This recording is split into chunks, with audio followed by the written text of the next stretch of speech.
공과 방망이 대신 펜을 든 기자들의 날카로운 시선, 유쾌한 입담으로 지역사회 이슈를 던진다. 시사 토크 견제부입니다. 어서 오세요. 안녕하십니까. 벌써 11월입니다. 네. 두 분은 요새 뭐에 좀 관심을 두고 있어요? 평소에 운동과는 좀 거리가 없던 삶을 살았다가 운동을 새로 시작한 지 이제 한 달 조금 넘었거든요. 좀 재미 좀 붙여보려고 노력 중에 있습니다. 전에는 운동을 아예 안 했어요? 그쵸. 뭐 집 앞에 1000호지 정도 걷는 거, 뭐 그 정도를 뭐 운동을 한다고 했었는데 이제는 조금 더 격한 게 좀 필요한 것 같아가지고서요. 무에타이를 배우고 있습니다. 무에타이? 예. 무에타이가 대중화됐다고는 해도 그래도 쉽게 이렇게 딱 하려고 맘먹기가 어려운 운동인데 왜 무에타이로 정했어요? 맞아요 요새 어디서? 집에서. 정 기자는요? 학기가 또 시작됐잖아요. 대학원 제가 다니고 있어요. 네. 박사과정 이제 마지막 학기, 드디어 마지막 학기입니다. 마지막. 근데 논문이라는 큰 산이 남아 있어가지고요. 네, 새치도 늘고 지금 탈모도 올 지경입니다. 아, 그 정도로 안 보이는데? 염색하고 있습니다.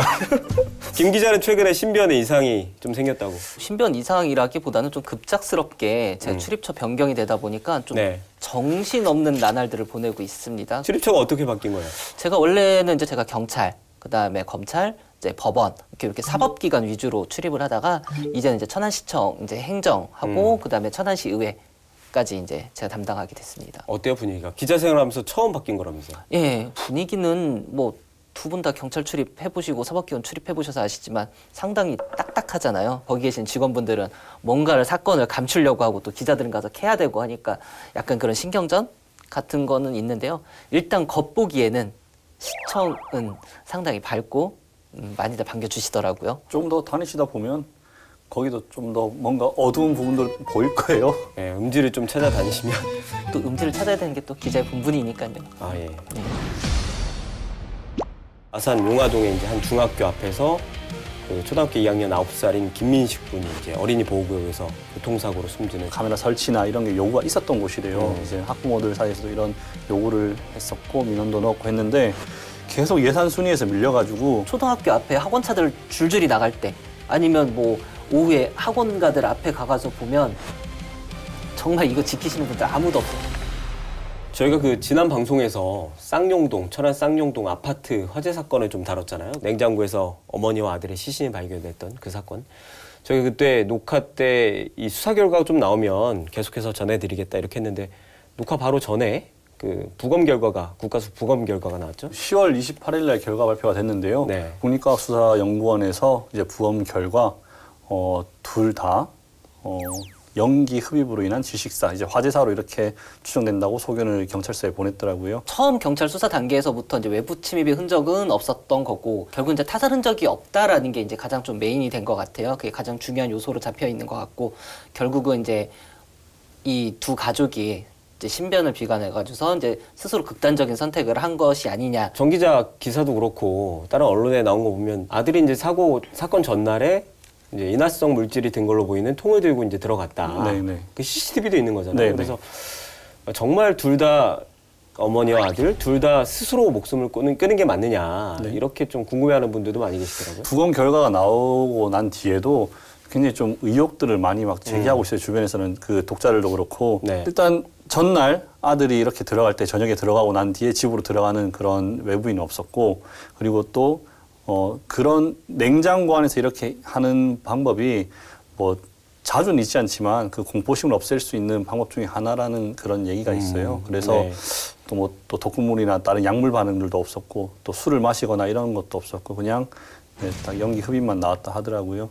만약에 이런 부분에서 예를 들어 만약에 아들이 이렇게 엄마를 많이 그랬다고 하면은 이제 경찰이나 이런 데서도 뭐 제3자에 의한 타살 혐의점은 없다 이런 식으로 좀 공식적으로 발표를 하긴 하는데 그런 부분도 없는 거 봐서는 전부 다 그 화재사로 나온 것 같습니다. 외부 침입이라든가 제3자에 대한 이런 우려라든가 이제 의혹이 없어졌기 때문에 이제 경찰은 이제 공소권 없으니까 죄의 유무를 떠나서 처벌을 할 수 없다라는 이 의견으로 이제 수사를 이제 종결하게 됐고 이제 더 이상은 이제 뭐 이런 관련된 CCBB가 나올 수는 없겠죠. 언론 나온 거 보면 굉장히 좀 추측성들이 많았어요. 뭐 폭발음이 있었다. 그 현장에 있던 그 아파트 주민들은 폭발음은 들어본 적이 없는데 왜 기사에서 폭발음이 나왔는지, 그거는 경찰서에서도 마찬가지로 얘기를 했어요. 폭발음은 없었는데 어디서 폭발음이 나왔냐, 이런 것도 있었고. 화재 사건 얘기는 뭐 이쯤에서 정리를 하도록 하고요. 지난 이제 9월이었죠. 아산 용화동의 이제 한 중학교 앞에서 그 초등학교 2학년 9살인 김민식 군이 이제 어린이 보호구역에서 교통사고로 숨지는 안타까운 사고가 있었는데요. 사고가 발생한 지 이제 어느덧 2달이 됐네요. 사실 기사가 나오기 전에 국민청원에 올라온 걸 먼저 봤거든요. 네. 민식이 아버지가 올린 걸로 알고 있는데, 네, 맞아요. 그게 10월 1일에 국민청원에 올렸을 거예요. 제가 그걸 바로 우연찮게 그 저녁에 바로 그 국민청원을 받고, 그 다음날 이제 후배 기자가 이렇게 얘기를 하더라고요. 이런 청원이 올라왔습니다. 그래서 일단 저는 굉장히 좀 취재하기가 어렵겠더라고요. 잊을만 하면 이렇게 어린이 보호구역, 일명 이제 스쿨존이라고 불리우는 곳에서 사고가 계속 발생하고 있는데요. 더 화가 나는 거는 이 사건을 보면서 또 이런 일이 벌어졌구나. 그러니까 그리고 이거에 대한 후속 대책은 또다시 나오고 있어요. 근데 이게 지금 이 처음은 아니라는 거죠. 이제 잠시 뒤에도 이제 자세하게 저희가 이제 이야기를 하겠지만 얼마나 많은 이 희생자의 어린이들의 이름을 딴 법안들이 나와야 더 이상 이런 사고가 나오지 않을까. 저는 좀 화가 좀 많이 났습니다. 뉴스도 많이 나오고 뭐 저희도 보도했지만 워낙에 이제 관심을 좀 많이 끌면서 많이 알고 계시겠지만 그래도 혹시 사고 내용 모르는 분들이 계실 테니까 정 기자가 조금 사고 내용 좀 짚어주시죠. 사고가 난 날은 아산 집배원 그 사고가 있던 같은 날이에요. 추석을 앞두고 이제 9월 11일 날 민식 군이 스쿨존에서 이제 막내 동생이랑 그쪽 앞에 있는 놀이터에서 놀다가 어머니가 하는 가게로 이제 가려고 그 횡단보도를 딱 지나는 순간 SUV 차량이 와서 민식 군을 그대로 치고 이제 멈췄던 거예요. 근데 그 CCTV 영상을 보면은 그 스쿨존이라는 곳에서 그 SUV 차량이 좀 그냥 언뜻 보기에도 굉장히 빠른 속도로 가는 게 보여요. 네. 그래서 이제 그 민식 군은 그 자리에서 현장에서 숨을 거뒀고 그 사건 현장을 엄마하고 민식이 엄마하고 또 그 막내 둘째 동생이 그 현장을 봤다 하더라고요. 취재하면서 이제 사고 현장도 가보고 CCTV 영상도 이제 보고 부모님도 직접 이제 집에 방문해서 얘기를 좀 들어봤는데 뭐 굉장히 안타깝죠. 그리고 이제 그나마 이제 현장 지금은 이제 조금 뭐 시설이 좀 보완됐다고는 하는데 여전히 이제 그 현장에 이제 신호등도 없고 과속 단속 카메라도 지금도 아직도 설치돼 있지 않은 상황이거든요. 사실 그 지역은 아산시 의회에서도 이제 위험 지역으로 좀 이제 뭐 분류가 돼가지고 카메라 설치나 이런 게 요구가 있었던 곳이래요. 이제 학부모들 사이에서도 이런 요구를 했었고 민원도 넣고 했는데 계속 예산 순위에서 밀려가지고 설치가 안 됐대요 지금까지. 근데 뭐 이 부분에 대해서는 뭐 아산시의회 의원께서 좀 사과를 하기도 했고요. 오세현 이제 아산시장도 이 사건 이후에 회의를 통해 가지고서 각종 기금이라든가 예비비 등을 이제 동원을 해가지고서 이 스쿨존에 대한 이제 보강 작업들, 안전장치, 시스템적인 보강 장치를 하라라고 이제 강력하게 질타를 하기도 했고요. 또한 이제 아산시 같은 경우는 이제 이미 5월달에 그 아산 관내에 있는 한 20개에 있는 이 스쿨존 지역에 그 과속 경보 시스템이라고 해가지고서요 차량이 이제 시속 30km 이상 주행을 하게 되면 그 30km 이상 주행이다라고 경보 표시를 해주는 이런 것을 한 20개 정도 이미 달아놓기는 했습니다. 처음부터 계속 요구를 했던 부분들인데 이게 왜 계속 후순위를 밀려났고 정말 뒷북치는 거잖아요. 뒷북. 예. 그게 이런 행태는 언제쯤이면 안 볼 수 있는지. 스쿨존 관련 이런 시설들이 교통시설물들이 안 돼 있는 곳이 뭐 여기뿐만이 아니고 설치 안 돼 있는 곳이 훨씬 더 많다면서요? 이번 국정감사 때 홍익표 의원실에서 나온 자료를 보면요. 스쿨존 전국 1021곳에서 단속 장비는 15곳에 불과했고 이게 1.4%에 불과한 거랍니다. 이 정도면 얼마나 미비한지 나오는 거죠. 설치되어 있는 곳이 거의 없다고 봐도 무방할 것 같은데 뭐 이제 자식을 이제 잃은 부모 입장에서는 이제서야 뭘 한다 하는 게 무슨 의미가 있을지 모르겠는데 뭐 그래도 저는 이제 이번 일을 계기로 어린이 보호구역, 스쿨존에 대한 관심은 좀 높아진 것 같다. 저조차도 이거 취재하면서 좀 몰랐던 부분을 조금 일부 알게 된 것들이 좀 있거든요. 뭐 예를 들면 어떤 게 있을까요? 뭐 예를 들면 스쿨존에서는 뭐 과속이라든지 불법 주정차를 하게 되면 2배로 내는 거는 거의 다 알고 계시잖아요. 근데 그 과속이 보통 저희는 30km로 제한 속도를 알고 있는데 이 도로 사정마다 이게 제한 속도가 다 다르더라고요. 두 분 다 알고 계셨어요? 다르다는 것 정도는 알고 있어도 뭐 크게 차이는 나지 않을까요? 어떤 곳은 60km까지도 가능하다고 하더라고요. 저는 한 40km 이 정도는 본 적이 있는데 60km는 이번에 처음 봤거든요. 처음 들었거든요. 스쿨존 중에서도 이제 뭐 시속 50에서 60km 이런 구간을 위험 스쿨존이라고 부른대요. 충남에서도 위험 스쿨존이 한 13곳 정도 된다고 합니다. 13군데. 스쿨존을 저 정도 속도로 해놓으면 무슨 의미가 있겠나 싶어요. 진짜 학교 앞에서 저 정도로 달리게끔 한다는 거는 정말 이거는 뭐 있을 수도 없다고 저는 생각을 합니다. 천안시에서 좀 가장 이제 넓다라고 하는 도로 삼성대로 같은 경우가 규정 속도가 시속 70km예요. 네. 그리고 또 이제 천안시청 앞에 좀 가장 넓은 도로 거기가 시속 60km거든요. 천안에서 가장 넓고 가장 차량 통행량이 많고 가장 차들이 잘 달릴 수 있는 곳의 규정 속도가 시속 60에서 70km인데 어린이 보호구역이 여기에 준한다라면 사실은 그거는 어린이 보호구역으로서 역할을 할 수가 없는 거라고 저는 생각을 해요. 원활한 교통 소통이 먼저냐 아니면은 아이들의 안전이 먼저냐. 근데 뭐 이거 우선순위를 뭐 굳이 나눠야 될까 이런 생각이 또 들기도 하고 개인적으로 이제 저도 같은 얘기도 하지만 그 민식이 부모님을 만났을 때 어머님이 이런 얘기를 하더라고요.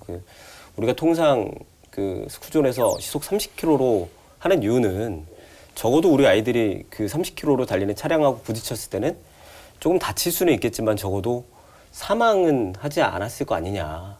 이게 뭐 도로마다 어떤 도로는 30km로 달려도 안전하고 어디는 60km가 안전하고 이렇게 나눠져 있는 건 아니잖아요. 사고가 더 많이 나는 도로가 따로 있는 것도 아니고. 올해 이제 경찰청에서 발표한 자료가 있어요. 봤을 때 시속 60km로 주행하는 차량과 사람이 부딪혔을 때 사망 가능성은 85% 정도라고 하고요. 85. 예. 예. 그다음에 50km로 충돌을 했을 때는 55%로 사망 확률이 줄어든다고 합니다. 또 여기서 시속은 이제 10km씩 내릴 때마다 제동거리는 이제 25%씩 이제 감소하게 되는데요. 요거는 이제 제동거리와 관련해 가지고는 이제 도로교통안전공단에서 어떤 실험을 했냐면 차량을 시속 30km, 40km, 50km, 60km 이상으로 주행을 하게 하고 갑자기 마네킹을 이렇게 당기는 실험을 했어요. 네.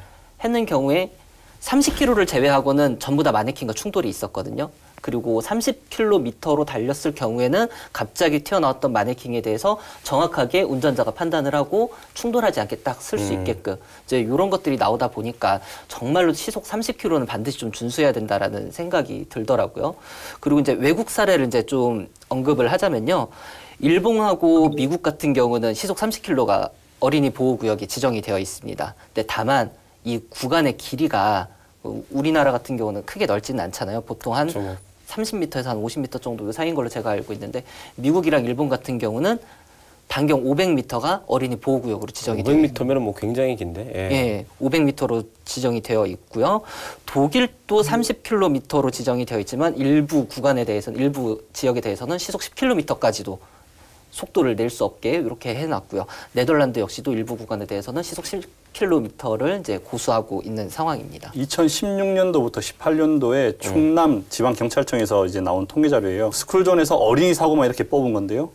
전체 16년도에는 16건, 그리고 17년도에 14건, 지난해는 9건이 발생을 했고, 부상은 18명, 13명, 10명이었고요. 2017년도에는 1명이 사망을 했어요. 근데 올해 같은 경우는 아직 그 통계 수치가 좀 안 나와 있어서 이거는 안 나왔는데 꾸준히 계속 10건 이상을 이렇게 충남에서만 나왔더라고요. 이렇게 저희가 스쿨존에 대한 얘기를 계속해서 나누고 있긴 하는데 두 분은 스쿨존에서 제한 속도 잘 지켜요? 어때요? 30km 이하로 항상 주행한다라고는 뭐 양심상 이렇게 말씀드릴 수는 없고 근데 최대한 속도를 줄이려고는 노력은 하고는 있죠. 언제 어디서 이 아이들이 튀어나올지는 모르니까요.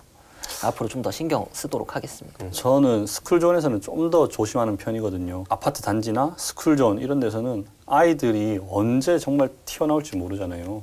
그래서 아이들을 교육을 하는 것도 중요하지만 어른인 제가 이제 그런 데서는 조금 더 주의를 해야 된다고 생각을 해서 뭐 좀 더 저는 특별히 조심을 하고 있습니다. 교통사고 건수 뭐 얘기해 주셨는데 단속 건수도 제법 있다고 들었거든요. 이것도 뭐 좀 자료 좀 보고 말씀을 드려야 될 것 같은데요.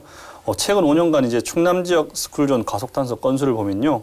2014년도에는 2,732건, 2015년도에는 9,678건, 2016년도에는 15,875건, 2017년도에는 37,029건, 지난해는 46,184건.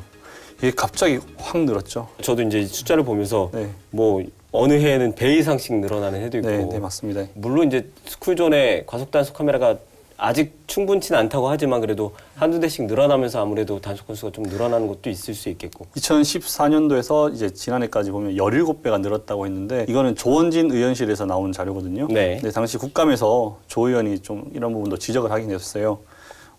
매년 이제 큰 폭으로 이제 증가하고 있고 이런 부분에서 대책 마련이 시급한데 왜 안 하냐? 좀 대책 좀 마련해라. 이렇게 얘기를 했더라고요. 네. 저희 회사 프로그램 중에 30km를 지켜라라는 프로그램이 있거든요. 저희 관내에서 이제 촬영을 하게 되면 한 번씩 저도 나가봐요. 이게 뭐 양심 냉장고 이런 거 있잖아요, 옛날에. 그런 것처럼 이제 지키는 분들이 이제 찾고 뭐 이런 건데 지키는 분들 찾기가 굉장히 어려워.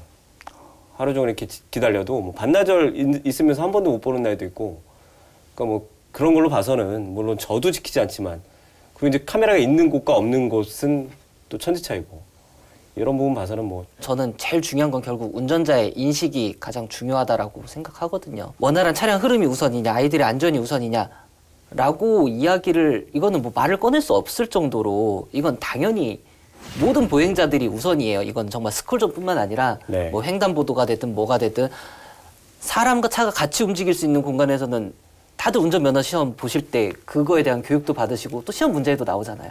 가장 기본 중에 기본이잖아요. 차하고 사람 중에 무조건 사람이 우선이거든요. 운전자의 인식 개선도 좀 중요하다고 보지만 제 개인적인 생각은요. 김 기자가 얘기했듯이 우리 천안에서 제일 넓은 그 번영로하고 삼성대로도 70km하고 60km인데 그런 부분에서 좀 달릴 수 있는 구간은 어느 정도 달릴 수 있게 하고 스쿨존에서는 더욱더 강력하게 이런 제재를 해야 된다는 거예요. 이게 정책적으로나 이게 법적으로나 사람들이 여기나 저기나 전부 다 달릴 수 있는 그런 구간으로 인식을 하고 있기 때문에 아예 달릴 수 있는 구간은 뭐 70km, 60km 이렇게 막는 게 아니라 어느 정도 달릴 수 있도록 속도를 낼 수 있도록 해주고 스쿨존에서는 뭐 과속 방지턱을 더 많이 한다던가 그리고 뭐 과속 카메라, 뭐 이런 신호 카메라 이런 것도 해서 같이 병행을 해서 더욱더 강력하게 이 부분을 이제 막아야 된다고 생각합니다. 차량 속도 얘기가 나와서 이제 하는 얘기인데 운전하는 분들은 다 공감하실 거예요. 뭐 그런 얘기 많이 하잖아요.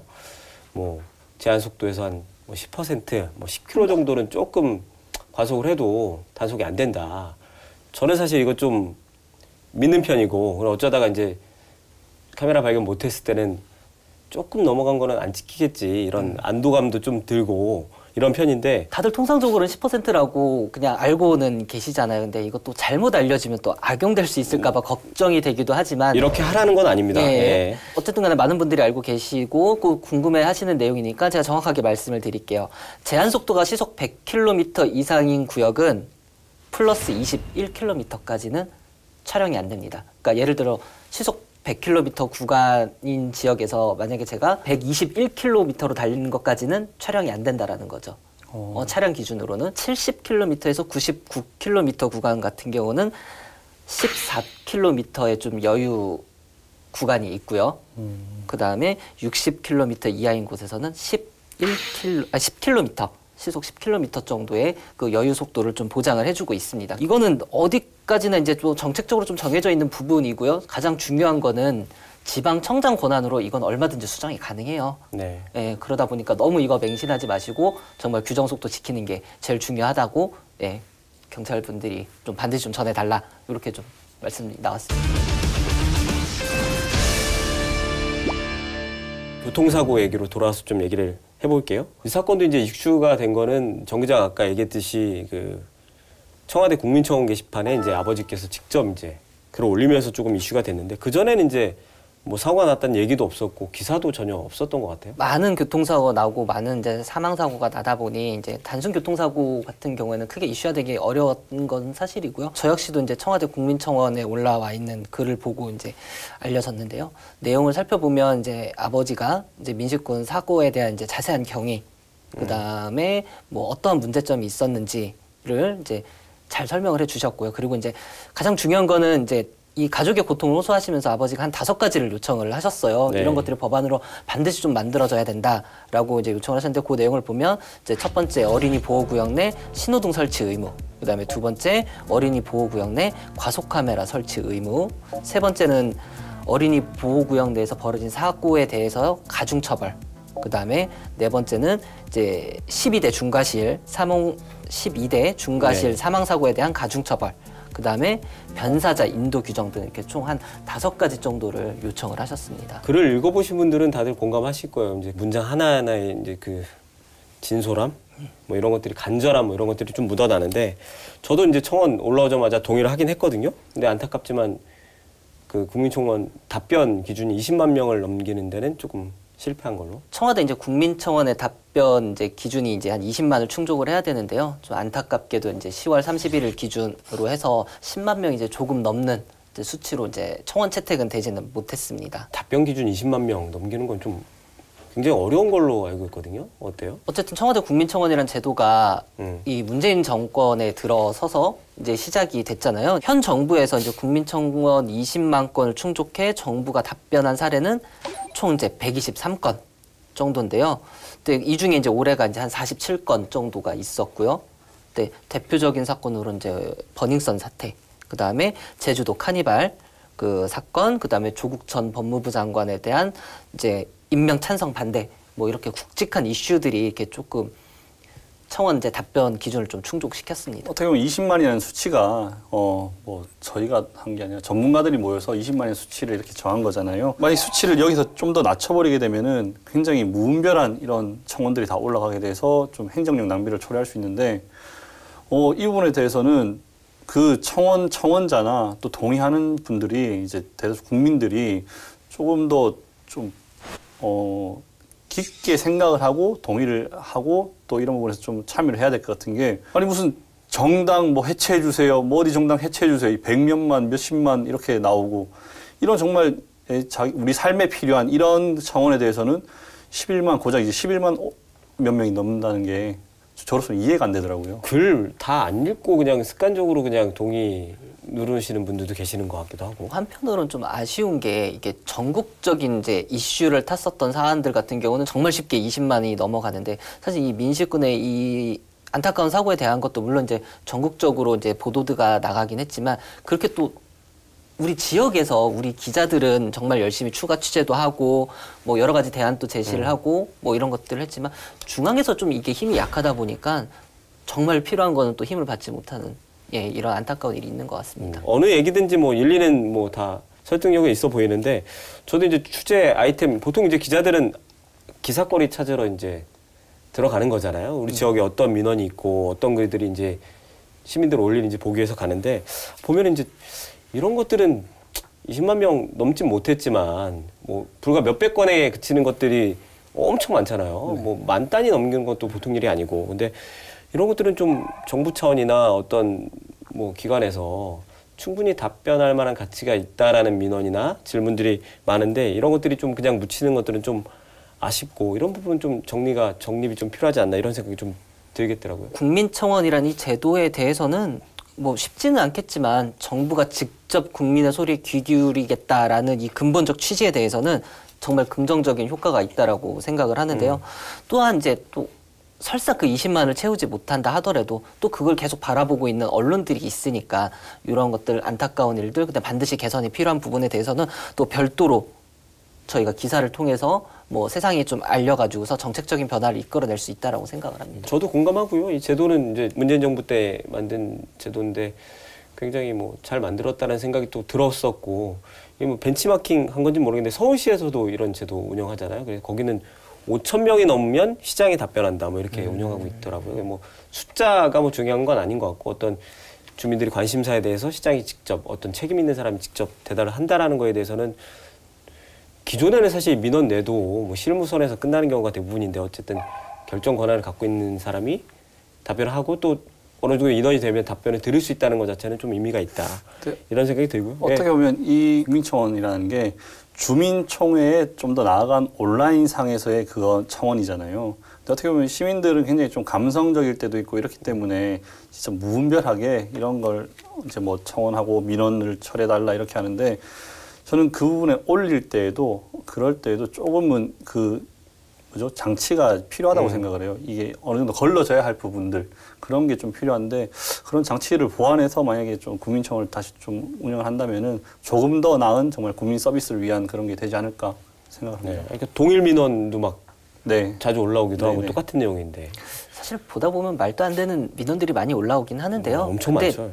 그러니까 저는 이제 뭐 정 기자하고 생각이 조금 다른 게 결국 그런 거래도 누군가는 또 그분들이 항상 뭐 어느 시든 아니 지자체에도 얘기를 해도 안 되니까 이제 거기에 올린 경우 네. 혹은 뭐 어느 사법기관에 얘기를 해도 안 된 경우에 정말 이제 올린 경우가 있기 때문에 그런 목소리를 낼 수 있는 공간은 반드시 필요하다. 그거에 대한 이제 뭐 필터링을 한다 뭐 이제 그런 것보다는 그 많이들 말씀할 수 있게 하고 또 이제 그 중에 좋은 것들을 좀 선별해가지고서 좀 더 노출이 좀 쉽게 될 수 있는 뭐 이런 부분이 전 더 필요한 것 같아요. 몇 년 안 됐으니까 뭐 시간이 좀 지나면 말씀하신 대로 글을 올리시는 분들이나 청원에 동의를 하시는 분들도 성숙되겠죠. 뭐 그런 과정은 뭐 거칠 것 같고요. 다행히 이제 이번 사건 같은 경우는 20만 원 넘지 못했지만 언론에서도 관심을 좀 가져주고 정치권에서도 관심을 가졌고 그걸 넘어서 이제 법안 발의까지 이루어졌잖아요. 이 사건을 계기로 법안을 발의한 건 아산시의 강훈식 의원하고 또 이명수 의원 이제 두 분이 다 발의를 하셨는데요. 네. 일명 이제 민식이 법이라고 이제 불리는 이 법안들이 나왔습니다. 이제 먼저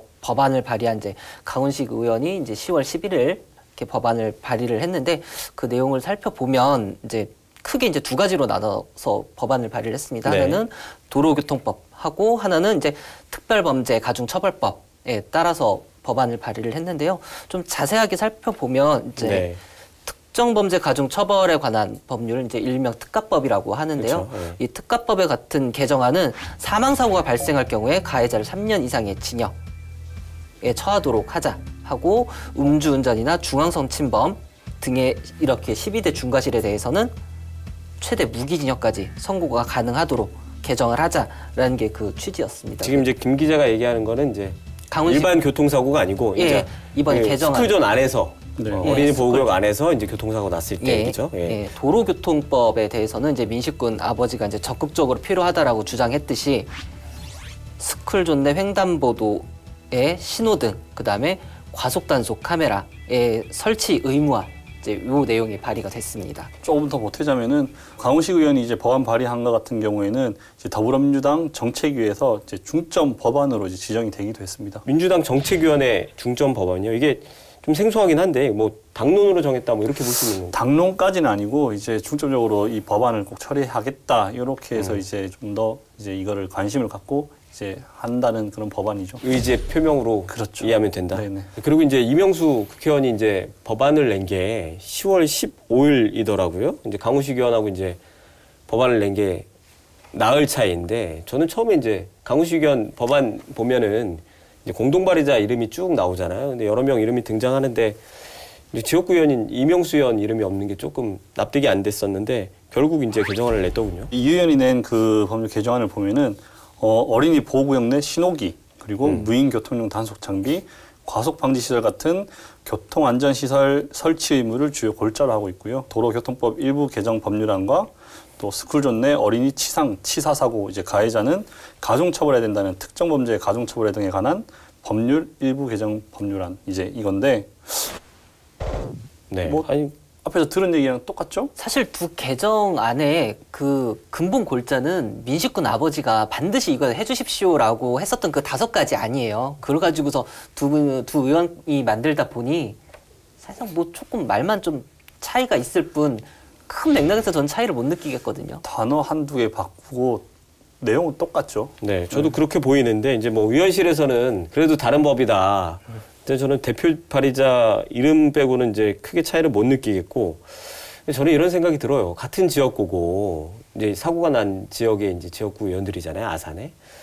충분히 이제 사전에 규율이 가능할 텐데 이렇게 같은 지역구에서 같은 법안으로 두 의원이 내는 거는 좀 아무리 정당이 다르다고 하지만 그렇게 좋은 모양새로 저는 보여지지 않더라고요. 그리고 이거를 이제 뭐 의원들은 나중에 뭐 실적이면 실적일 수도 있죠. 법안 발의 숫자도 세긴 세니까 본인 이름으로 내는 게 의미가 있겠지만 사실 하나의 법안이라도 통과되는 게 중요한 거 아니겠어요? 두 기자는 어떻게 생각하세요? 누가 먼저 이거를 좀 추진하려고 했고 움직이려고 했느냐도 좀 중요하다고 봐요. 이게 어떻게 보면 여론이나 이런 걸 잘 살폈고 이 부분을 법안으로 해야겠다. 이제 지역민들의 이게 여론이다. 이런 부분을 빨리 캐치를 해서 움직였다면은 뭐 조금 더 빨리 했던 강훈식 의원께서 먼저 좀 움직였겠죠.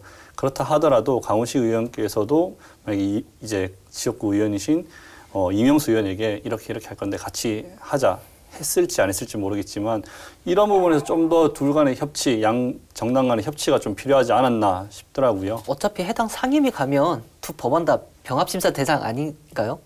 그렇게 관측이 뭐 그렇게 되는데. 되겠죠. 같은 예. 법안이니까. 예, 예. 거의 내용의 차이가 없이 병합심사가 될 건데 본이든 아니든 두 의원들 모두 이 법안을 낸 거에 대한 순수성에 대해서는 크게 훼손이 되지 않았나 뭐 그런 생각이 듭니다. 네, 뭐 좀 아쉽더라고요. 자료를 조사하다 보니까 도로교통법만 이번 20대 국회에서 발의된 게 273건에 달한다고 하더라고요. 사실상 뭐 국회의원 뭐 저건 300명에서 273건이면은 전체 뭐 국회의원들이 하나씩 다 낸 거겠죠? 그렇죠. 한 사람당 하나씩 네네. 냈다고 보면 되는 거예요, 이거는. 네. 예. 근데 뭐 이 273개의 법안 중에 상임위에 지금 계류 중인 게 216건에 달합니다. 이것도 그냥 저희가 그냥 마냥 웃을 수만은 없는 게 계류된 법안의 이름을 들어보면 또 가슴이 아파요. 예를 들어 한음입법 같은 경우는 이제 특수학교 내 CCTV 설치 의무화를 하는 교육법, 특수교육법 개정안이고요. 그다음에 하준입법은 이제 운전자의 안전 의무를 강조하고 주차장 관리자의 책임을 강화하는 법안입니다. 또 이제 모든 통학 차량을 어린이 통학 차량으로 지정하고 분류해야 된다라는 태호 유찬입법도 있고요. 그다음에 어린이 안전사고 피해자의 응급처치를 의무화한 해인입법도 아직 이 문턱을 넘지 못하고 있습니다. 뭐 또 많이들 알고 계시는 그 윤창호법도 뭐 도로교통법 중에 하나였는데 이 정도 계류라고 하면은 국회 일 안 한 거예요. 뭐 한 거예요 도대체? 쭉 언급해줬잖아요, 김 기자가. 이제 다 이제 윤창호법까지 특정인의 이름이 담긴 법안들이잖아요. 근데 네. 유족분들 한 분이 이런 얘기 하시더라고요. 우리 아이의 이름 어떤 법 앞에 사용하려고 지어준 이름이 아닌데 안타깝다. 공감 많이 되더라고요. 문제는 이제 이렇게 어렵사리 통과가 돼도 정작 국민들의 관심은 그때뿐이다라는 게 좀 항상 가슴 아프거든요. 2015년 어린이 통학버스 안전 의무화를 강조했었던 일명 세리미법. 네. 이거는 이제 이 고된 문턱을 넘고 발의가 됐지만 사실상 통과까지 됐는데. 예, 통과가 되고 법안 발의까지 되고 그러니까 법안 통과가 되고 공표도 됐죠. 근데 사실 지역에서는 이 세리미법에 대해 단속을 집중적으로 한다거나 아니면 뭐 계도 활동을 한다거나 캠페인 활동을 한다거나 사실상 많이 찾아보긴 어렵거든요. 뭐 특정 시즌이 되면 뭐 나가서 계도 활동을 한다라고는 하지만 사실상 지금 뭐 초등학교 앞에 학원차들 줄줄이 나갈 때 아니면 뭐 오후에 학원가들 앞에 가서 보면 정말 이거 지키시는 분들 아무도 없어요. 그리고 가서 실제로 물어보면 아시는 분도 없어요. 저도 그때는 취재 뭐 관련해서 취재도 많이 하고 했거든요. 저조차도 지금 관심을 좀 덜 갖고 있긴 한데 그때는 뭐 이런 행사 많이 했어요. 뭐 학교 앞에서 캠페인 행사도 하고 뭐 했는데 어느 순간 좀 잊혀지지 않았나 싶네요. 예. 이 세리미법 같은 경우는 정말 아시는 분이 없는 게 어린이 보호 차량이 앞에서 서 있으면 어떻게 해야 될까요, 정 기자? 그냥 멈춰야 돼요. 그렇죠. 이게 세리미법의 주요 내용인데 지키시는 분을 저는 여지까지 단 한 번도 본 적이 없어요. 정말로. 저도 안 지켰네 그러고 보니까. 네. 네. 어린이 통학버스 차량이 뭐 등하원만이 아니라 그냥 거기에 정차를 하고 있어요. 뭐 5분 넘도록. 그럴 때 이 계속 서 있어야 되는 거예요? 아니죠. 아이들이 타고 내릴 때는 이제 이쪽에서 운전자 쪽에서 나오게 되어 있습니다. 네네, 정지라고. 그렇죠. 네. 그 표시가 되어 있으면은 이제 우선 정차를 해야 되고 네네. 이제 이쪽 차선 같은 경우도 대기 후에 학생들이 없는 걸 확인한 후 뒤에 이제 출발을 해야 되죠. 추가적으로 더 보태서 이야기를 하자면 예. 이제 이게 꼭 굳이 법안으로만 해결이 될 문제는 아니거든요. 법안의 과정은 상당히 길고 장기화될 우려가 있기 때문에 지자체에서가 좀 선제적으로 대응을 할 수 있는 부분은 충분히 그 여지가 있더라고요. 할 수 있죠. 예. 예. 뭐 예를 들면 이제 서울시 같은 경우도 2021년까지 모든 스쿨존에 대한 CCTV를 설치하겠다라고 이제 발표를 하기도 했고요. 법을 만드는 게 이게 최소한의 조치지 사실은 특가법을 제외하고 도로교통법에 시설물 의무화해야 된다 이렇게 지금 요구하고 있잖아요. 이건 네. 지금도 할 수 있는 거예요. 얼마든지 할 수 있죠. 그리고 해야 된다고 돼 있는데 이제 재량권에 맡기다 보니까 근데 우선순위에서 매번 밀리고 하다 보니까 이제 법제화를 시켜서 강요하는 건데 이건 법이 지금 안 만들어줘도 가능한 거거든요. 하려면 할 수 있는 건데. 이거는 이제 천안에 좀 관련된 이야기예요. 근데 제가 좀 취재를 하다 보니까 답답해가지고서 좀 한번 언급은 할게요. 어떤 행태가 김 기자를 이렇게 답답하게 만들었어요?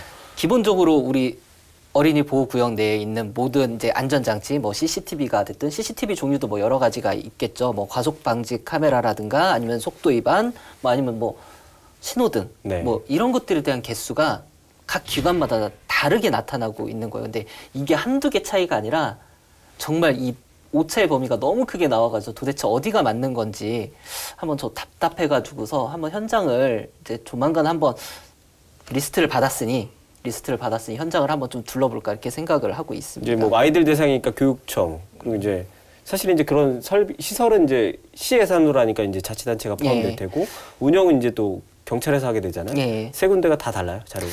경찰국 자료까지는 제가 아직 받지는 못했는데 일단은 천안시가 이제 최근에 이제 시정 질문 기간이잖아요. 네. 천안에 있는 이제 시의원들이 이 자료에 대한 요청을 했어요. 그 자료에 따르면 천안시에서 발표는 이렇게 했습니다.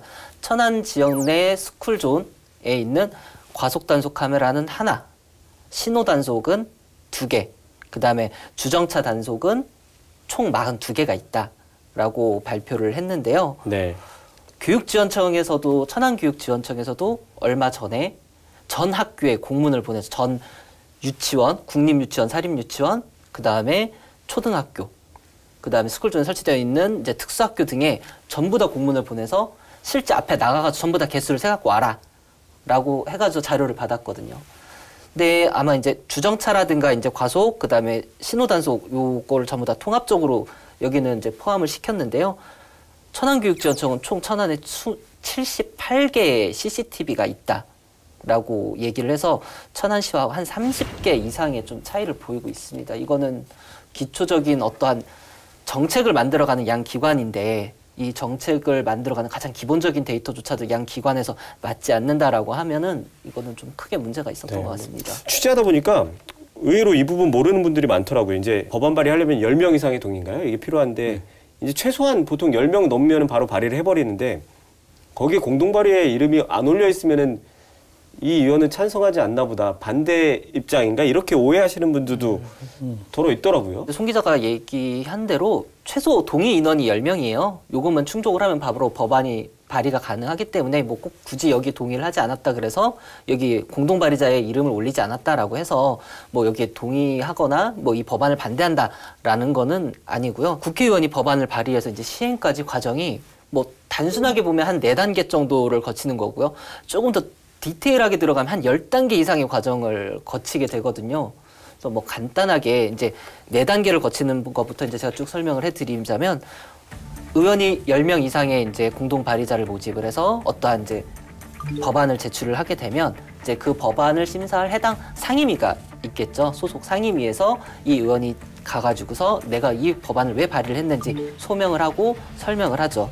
그런 다음에 이제 상임위에서 이 법안이 통과가 되면 법제사법위원회라는 곳으로 이 법안이 넘어가게 됩니다. 그래서 뭐 다른 법과의 충돌은 없는지 아니면 뭐 헌법에 위배는 되지 않는지 이런 것들을 심의를 한 다음에 본회의에 회부가 돼서 본회의에서 이제 전체 의원을 대상으로 표결이 되죠.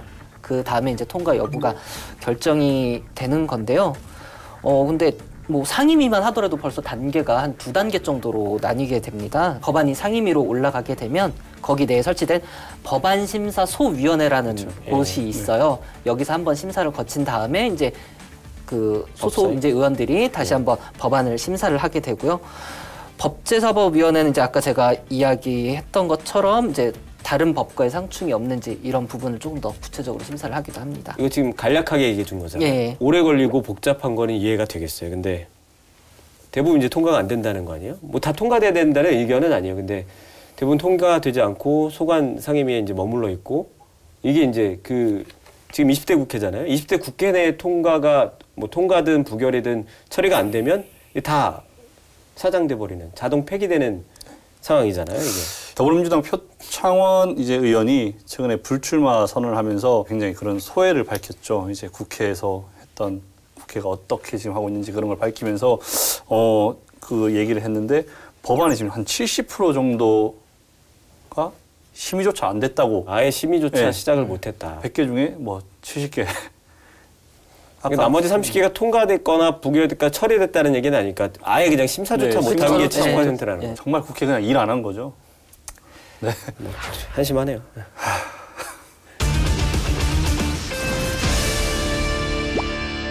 이 내용은 이제 제가 취재한 내용인데 민식이법 관련해서 이제 보도가 굉장히 많이 나왔잖아요. 뭐 저도 여러 차례 썼고 다른 언론에서도 중앙에서도 뭐 지방에서도 많이 썼는데 부모님들께서 이제 직접 나서서 기사 회견도 하고 취재에도 응하고 이제 자식의 억울한 죽음을 좀 알리기 위해서 노력하고 있는데 이런 기사에다가 이제 악성 댓글, 이제 악플이라고 하죠. 이런 거 다른 사람들은 도대체 어떤 사람인지 모르겠어요, 이게. 이제 겨우 이제 9살 난 아이잖아요. 이 어린이가 살아생전에 무슨 잘못을 그렇게 크게 저질렀을까라는 생각이 들 정도로 뭐 도저히 방송이든 아니면 방송이 아니든 사석에서도조차 이야기 꺼내고 싶지 않을 정도의 그런 악플들인데 도대체 이 아이한테 왜 잘 죽었다라는 얘기는 왜 하는 건지 한번 진짜 정말 얼굴 한번 보고 싶어요. 과연 나와서도 그런 이야기를 할 수 있을지. 악플 중에 뭐 하나 어떤 걸 보면은 아이가 이렇게 갑자기 그 튀어나왔다. 그 횡단보도로 튀어나왔다. 뭐 이런 뭐 그래서 뭐 잘 죽었다. 뭐 이런 얘기를 하더라고요. 근데 아이기 때문에 그럴 수 있는 거예요. 아이기 때문에 언제 어디서 그런 부분 그런 걸 다 통제를 할 수 있는 거면 어른이죠. 아이잖아요. 근데 그런 데다가 그렇게 댓글을 악플을 달고 했다는 자체가 너무 손도 떨리고 너무 화가 나더라고요. 아니 이런 것도 있다는 거예요. 제가 직접 보진 못했고 전해 들었는데 신호 위반을 한 거 아니냐. 갑자기 튀어나와서 신호 위반을 한 게 아니냐 아이가. 근데 거기 신호등이 없어요 아예. 그러니까 신호 위반을 할 리가 없는 거죠 아예. 그쵸. 근데 확인조차 하지 않고 그냥 이런 이슈가 터지니까 그냥 습관적으로 그냥 막 다는 건데. 근데 그 부분도 어느 정도 언론에서도 일조를 했다고 저는 생각을 하는 게 킥보드를 타다가 도로로 튀어나온다 이러면 뭐라 그래요? 킥라니. 그렇죠? 다른 사건 얘기하는 거죠? 뭐 예. 이런 것들처럼 고라니에다가 고라니가 갑자기 합성으로. 이 야생동물들이 이제 갑자기 튀어 들어와서 이런 게 있었으니까 그런 거에 하나로 지금 그 많은 그 악플러들이 하나로 보는 거예요. 아이가 갑자기 튀어나와서 뭐 킹나니 뭐나니 이런 게 어떻게 보면 언론에서 뭐 킹나니 뭐 막을 방법 없나 이렇게 하다 보니 자연스럽게 그 악플러들은 그런 쪽으로 생각을 많이 하더라고요. 저희가 기레기라는 표현을 듣는 건 감당하겠는데 사람한테 아이한테 킹나니. 연예인들이 특히 이런 걸 많이 겪죠. 유명 인사일수록 뭐 이런 기사 하나 나오면 이제 이런 악플도 많이 달리고 사회적으로 사실 이거 큰 문제라고 해서 여러 차례 이제 얘기도 나오고 이슈 있을 때마다 강력히 처벌해야 되는 이런 얘기 나오고 있긴 한데 실제로는 처벌 수위가 뭐 벌금 얼마 사람이 목숨이 그것 때문에 잃고 이런 경우가 있는데 굉장히 처벌 수위는 낮은 걸로 알고 있어요. 두 분은 어떻게 보세요? 사실은 좀 댓글을 다는 거에 대한 그게 이제 악플이냐 아니면 비난이냐 비판이냐 이런 걸 좀 따지는 건 좀 민감한 문제인 것 같아요. 그래서 저희도 좀 고심을 많이 했는데 객관적으로 이제 비난이냐 악플이냐 뭐 물론 딱 보면 알겠지만 이걸 어떤 기준을 가지고 할 거냐에 대한 건 좀 어려운 것 같아요. 그래서 일부 포털에서는 이제 일부 이제 연예면이라든가 이런 곳에 대해서 아예 댓글을 달 수 없게 이제 하는 방안은 지금 나오고도 있는데요. 개인적인 생각으로는 근본 대책은 아닌 것 같아요. 그래서 저는 사실은 예전부터 이렇게 좀 이야기를 많이 하긴 했는데 인터넷 실명제 반드시 필요하다. 닉네임이 아니고? 예, 닉네임이 아니라 정말 인터넷 실명제 해서 어떠한 이걸로 인해서 누군가 명예훼손을 당했다거나 아니면 크게 뭔가 상처를 받았다거나 법적으로 문제가 될 만한 이 내용을 했을 때는 바로 이제 고소고발 같은 것들이 좀 쉽게 이루어지도록 이 익명성이라는 것 뒤에 가려져 있는 게 상당히 좀 무섭다라고 봐요. 그래서 저희도 이제 사실은 정치 시즌이 되면은 이제 그 부분에 대해서는 그 댓글 같은 경우도 전부 다 이제 실명제로 전환이 되는 부분이 있잖아요. 저기 일부 기간이 좀 짧긴 하지만. 네. 근데 이걸 좀 저는 공개적으로 했으면 좋겠어요. 인터넷 실명제. 표현의 자유 물론 중요하지만 그거보다는 뭐 이런 악플론의 발생할 피해가 더 심하다. 그리고 이제 실명제를 하게 되면 어쨌든 간에 글을 쓰는 사람 입장에서도 더 신중해질 수밖에 없겠죠. 저희도 뭐 기사 쓰다 보면은 댓글 하나씩 들어오잖아요. 야, 이 기레기야. 들어오잖아요.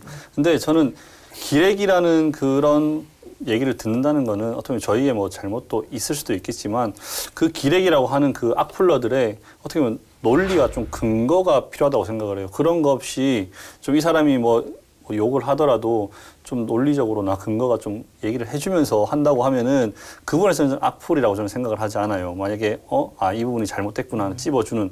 근데 지금 나오는 악플러들은 그냥 인신공격 아니면 근거 없는 그런 허위 비방으로 인해서 더욱더 욕을 하고 하잖아요. 용서를 해주면 안 돼요. 그냥 강력한 처벌밖에 없어요. 이 기사 올리면서 자비라는 게 없었으면 좋겠다 이런 표현까지 쓰긴 했는데 뭐 물론 이제 상황에 따라 다르겠죠. 그리고 이제 뭐 정당한 논리는 근데 글 보면은 아까도 얘기했지만 딱 보면 알잖아요. 이 글은 좀 본인의 의사 표현을 한 건지 아니면은 누굴 깎아내리기 위해서 의도적으로 쓴 글인지 그 정도 판단은 가능하니까. 예. 또 누가 이제 고소고발을 한다 그러면 이제 뒤늦게 막 글 지우고 뭐 글 고치고 이런 행태 있잖아요. 근데 이건 뭐 합니까? 뒤늦게 이미 부모들은 다 받고 이제 유가족들이나 이런 사람들은 다 받고 상처를 많이 입었는데. 강력한 처벌은 이제 분명히 사회적으로 논의는 돼야 돼요. 분명히 강력한 처벌은 전제가 돼야 되고 그 뒤에 뭐 실명제를 하든 무엇을 하든 따라야 된다라고 저는 생각을 하는 부분이고요. 그리고 또 하나 특히 이제 민식군에 관련돼 전 솔직한 심정으로 아산 경찰서 분들 다 사이버 수사팀 총동원해서 잡아가지고서 부모님 앞에서 사과시켰으면 좋겠습니다. 여기저기서 또 제보가 오나 봐요. 뭐 언니, 뭐 누구, 뭐 이렇게 이런 글이 달렸어 이렇게 해서 캡처를 해서 이제 보내준 것도 있고 거기 보면 이제 닉네임으로 보면 우리가 보면 모르지만 수사하면은 다 나오는 거잖아요. 그렇죠. 뭐 IP 썼는지. 주소를 다 추적을 한다거나 이제 그런 부분이 협조를 얻어서 포털에 협조를 얻어서 혹은 기사가 달린 이제 회사의 협조를 얻으면 다 나오는 부분이니까요. 그런 부분까지 이제 수집이 어느 정도 돼 있는 걸로 알고 있고 지금 당장 이제 법안 통과를 위해서 지금 두 부모나 뭐 뛰고 있는데 그런 것들이 정리되면 아마 소송까지 이어지지 않을까 싶고요. 이런 악플 관련해서는 좀 법원이나 이런 데서 좀 강경한, 엄격한 좀 판단이 있길 바라보겠습니다.